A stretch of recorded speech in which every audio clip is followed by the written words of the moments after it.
नमस्कार, मैं काजल मिश्रा। स्वागत है आपका एनवल लाइव। नजर डालते हैं हिमाचल प्रदेश की मुख्य खबरों पर।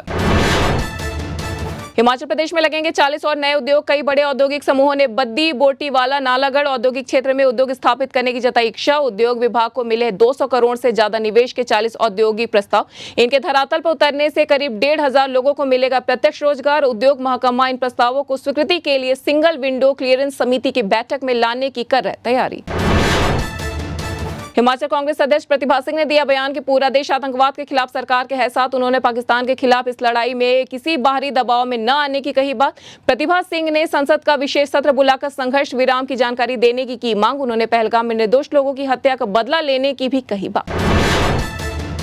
छात्रवृत्ति घोटाले में हिमाचल प्रदेश, पंजाब और हरियाणा में दी गई दबिश में सीबीआई के हाथ लगे अहम सबूत। सर्च रेट से लाए गए रिकॉर्ड को सीबीआई ने खंगालना कर दिया है शुरू। रेड के दौरान जब्त की गई कंप्यूटर, हार्ड डिस्क सहित अन्य digital storage device sealed cover में लाए गए हैं। साथ ही इन्हें फॉरेंसिक जांच के लिए भेजने की है तैयारी।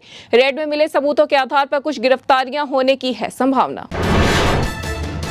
हमीरपुर जिले में एक चौंकाने वाला सामने आया मामला। सुजानपुर के झुलानी गांव में एक महिला को सरकारी राशन डिपो से खरीदी गई चने की दाल में मिला है मृत चूहा। सोशल मीडिया पर तेजी से वायरल हो रही है घटना, जो कि खाद्य सुरक्षा गुणवत्ता के मानकों पर खड़े कर रही है गंभीर सवाल। किसानों को 4 रुपए 4 पैसे प्रति यूनिट की दर से मिलेगी बिजली सब्सिडी। किसानों को सस्ती दरों पर बिजली उपलब्ध करवाने के लिए सरकार पूरी तरह से है प्रतिबद्ध। राज्य सरकार के एक प्रवक्ता ने किया स्पष्ट कि किसानों को केवल 1 रुपए प्रति यूनिट की दर से उपलब्ध करवाई जाएगी बिजली। इसके लिए राज्य सरकार प्रति यूनिट 4 रुपए 4 पैसे की वहन करेगी सब्सिडी, जिसका जारी कर दी गई है अधिसूचना। जनजातीय क्षेत्र लाहौल घाटी के हिंसा गांव की मिट्टी में देश सेवा का भरा है जज्बा। गांव के 38 जवान हैं सेना में। वर्तमान में करीब 23 जवान जम्मू कश्मीर में बॉर्डर पर दे रहे हैं सेवाएं। 72 परिवारों के इस गांव के बच्चे स्कूली स्तर पर ही खेलकूद में अपनी प्रतिभा दिखाने कर देते हैं शुरू। ऐसे में सेना में जाने की रुचि भी स्कूल स्तर से ही हो जाती है शुरू। गाँव के 38 युवा इस समय सेना में देश की कर रहे हैं रक्षा और 12 लोग सेना से हो गए हैं सेवानिवृत्त। हिमाचल प्रदेश के 5,096 राशन डिपो का 1 महीने के भीतर इंटरनेट कनेक्टिविटी करा दी गई उपलब्ध। सिग्नल की समस्या के कारण उपभोक्ताओं को राशन वितरण में बार बार पेश आने लगी समस्या को हल करने के लिए खाद्य नागरिक आपूर्ति विभाग ने पॉस मशीनों के संचालन के लिए इंटरनेट कनेक्टिविटी उपलब्ध करवाने का लिया है फैसला।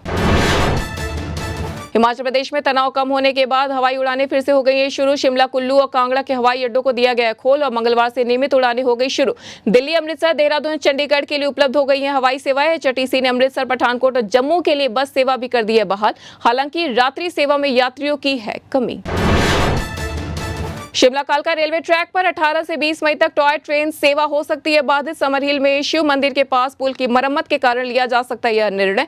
रेलवे पुल को कंक्रीट से पक्का करने की है योजना। मरम्मत के बाद स्पेशल ट्रेन शुरू करने पर भी किया जा रहा है विचार, जिससे पर्यटकों को होगी। रोहतांग कुंजम दर्रा में हुई बर्फबारी तो वहीं येलो अलर्ट के बीच ऊना में होती रही बूंदाबांदी। साथ ही चली तेज हवाएं भी। प्रदेश के अन्य क्षेत्रों में भी छाए रहे बादल और हुई हल्की बारिश। बीच बीच में खिलती रही धूप भी। वही मौसम केंद्र शिमला का है पूर्वानुमान कि प्रदेश के कई क्षेत्रों में 16 से 18 मई के बीच होगी हल्की बारिश। तो ये थी हिमाचल प्रदेश की अब तक की मुख्य खबरें। ऐसी तमाम खबरों से जुड़े रहने के लिए देखते रहिए एनवल लाइव।